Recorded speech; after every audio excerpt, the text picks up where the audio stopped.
Kalle Grünthal, palun. Aitäh, lugupeetud istungi juhataja, austatud minister. Kõrgemaks võimukandjaks Eestis on rahvas. Vot see rahvas saatis mulle ühe sõnumi praegu, mida ta palub teile edastada küsimuse vormis. Väga paljud inimesed, kes on jäänud töötuks, on seotud nii pankade, liisingufirmade kui kodulaenu võtmisega ja kui tööd ei ole, siis makse neid maksta ei saa. See on fakt, tähendab. Küsimus, mida teie Reformierakonna ministrina olete ette võtnud selleks, et leevendada nende inimeste olukorda? Millised on need meetmed, kas peatada läbirääkimistes pankadega, peatada mingid intressimaksed või üldse peatada laenude maksmine? Tahaks seda teada. Või on teie Reformierakonna valitsusalas ehk siis Reformierakonnas plaanis toota lisaeelarveline raha anda ainult supiköögile, et inimesed ellu jääksid? Aitäh! Aitäh, hea küsija.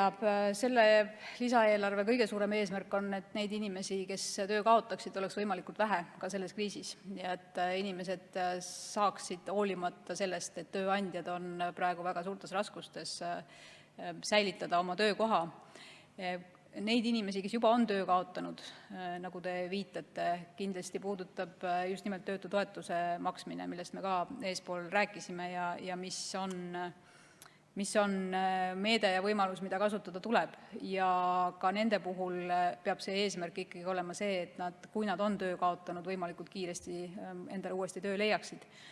Mis puudutab pankade lähenemist sellistesse raskustesse sattunud inimestesse, siis minu meelest on pangad ise ka teinud omalt poolt üleskutse ja juhtinud tähelepanu ja palunud, et need inimesed võimalikult kiiresti, enne kui need probleemid väga suureks kuhjuvad, ühendust võtaksid ja proovitakse ka sellisel juhul lahendus leida.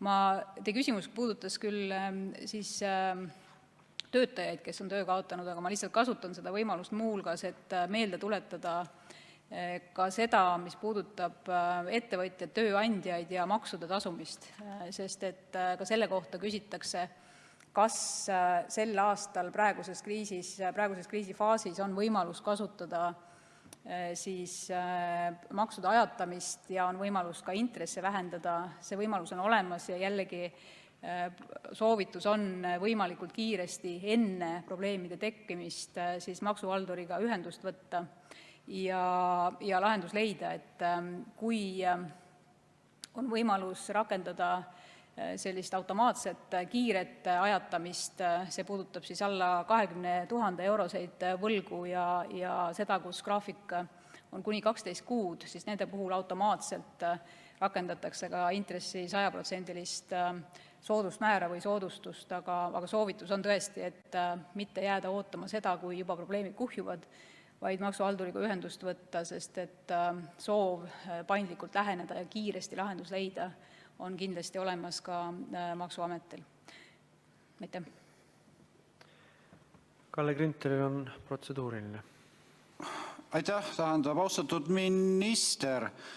Ma ei tea, kas ma ei suuda väljendada ennast selgelt või milles on küsimus, et ma küsisin, mida valitsus on teinud selle heaks, et seda probleemi pankade liisingufirmadega lahendada. Mida on valitsus teinud, aga teie räägite mulle sellest, tähendab, et mida inimene peaks tegema. Ei. Kalle, Vabandust, protseduuriline tuleb esitada juhatajale ja praegu ei pea sellele vastama. Aitäh, lugupeetud istungi juhataja, austatud minister. Ma küsisin oma esimeses küsimuses teie käest sellise küsimuse kõrgema võimu rahva käest, mida peavad tegema need inimesed, kes on sattunud probleemide ette pankadele laenu maksmisega, samuti ka muude maksetega liisinguettevõtetele ja nii edasi ja nii edasi. Ja minu küsimus kõlas, mida on valitsus ette võtnud selleks, et nende olukorda leevendada, kas nad on pankadega alustanud mingeid läbirääkimisi? Ja ma kuulan teie vastust, te räägite, et jah, inimesed peavad minema ise alustama seal mingisuguse maksuhalduriga rääkimist. Sisuliselt see tähendab teie vastus seda, et valitsus ei ole sellega tegelenud. Ma mäletan väga hästi seda, kus teie esindajad rääkisid, andke meile võim, tähendab, siis me näitame. Minu meelest olete tühikargajad. Miks te ei hooli rahvast, kes on laenuorjuses? Palun anda kommentaar selle kohta, kas minu lähenemine on vale või õige. Aitäh. Aitäh, kui tohib, siis ma seda hinnangut ei anna, mida te siin lõpus palusite, aga veel kord, pankadega on suhelnud valitsuse poole pealt ettevõtlusminister Andres Sutt ja sealt ka minu informatsioon, mida ma teie eelmisele küsimusele vastasin, et need, keda see mure kindlasti otseselt ja vahetult puudutab, ma arvan, et on sellest ka päris hästi teadlikud, et pankade soovitus ja soov on, et need inimesed annaksid võimalikult kiiresti teada ja võtaksid võimalikult kiiresti ühendust pangaga. Et seal kindlasti mingisugust valitsuse vahendust vaevalt, et keegi ootab ja ei saagi olla. Ja veel kord, et kogu selle lisaeelarve eesmärk, üks olulisemaid eesmärke on see, et seda tüüpi inimesi, nagu te kirjeldate, kes sissetulekutest ilma jäävad, kes raskustesse satuvad, kes töö kaotavad, et neid oleks võimalikult vähe. Ja et see töökoht inimestel säiliks ka siis, kui kriis hakkab leevenema ja ettevõtetel oleks võimalik uuesti uksed avada. Need, kes täna on töötud, nende jaoks on eelkõige kindlasti tugi Töötukassast ja siis vastavatest toetustest. Aitäh!